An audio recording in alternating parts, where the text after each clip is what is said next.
বাংলাদেশে দুই প্রকার যোদ্ধা আছে, এক হচ্ছে ফাইটার যোদ্ধা আর এক হচ্ছে রেমিটেন্স যোদ্ধা।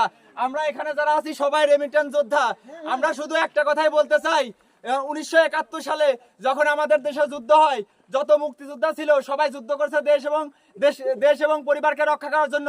আর আমরা প্রবাসীরা, আমরা সকল প্রবাসীরা দেশ এবং পরিবারকে রক্ষা করার জন্য দিনের পর দিন, বছরের পর বছর প্রবাসের মাটিতে মৃত্যুর সাথে পাঞ্জা লড়ে যুদ্ধ করে যাচ্ছি এবং বাংলাদেশে আমাদের পরিশ্রমের টাকা রেমিটেন্স আমরা বাংলাদেশে পাঠাচ্ছি। আর আমাদের এই প্রবাসীর কোনো মূল্যায়ন কেউ করে না, আমাদের কোনো দাম নাই, আমরা শহীদের খাতায় উঠতে পারি না। হাজারো মায়ের বুক খালি হচ্ছে এই প্রবাসের মাটি থেকে।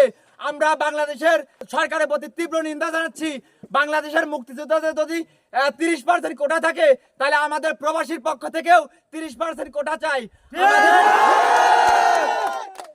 আমরা সকল প্রবাসী, শুধু মালয়েশিয়া প্রবাসী না, আমরা বিশ্বের যত প্রবাসী আছি, প্রবাসী ভাইদের কাছে আমাদের হাত জোর করে রিকোয়েস্ট থাকবে, অনুরোধ জানাচ্ছি সকল প্রবাসী ভাইদেরকে, আমরা এতদিন কামাই করছি, বাংলাদেশে যদি আমরা টাকা না পাঠাই আমাদের পরিবার চলবে।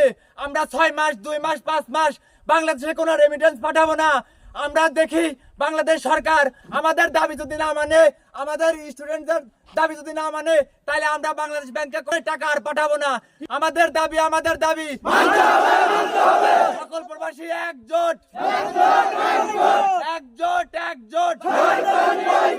ওটা নাকি মেধা, আমি কে তুমি কে, কে বলেছে স্টুডেন্টদের কিছু হলে, স্টুডেন্টদের কিছু হলে প্রবাসী প্রবাসী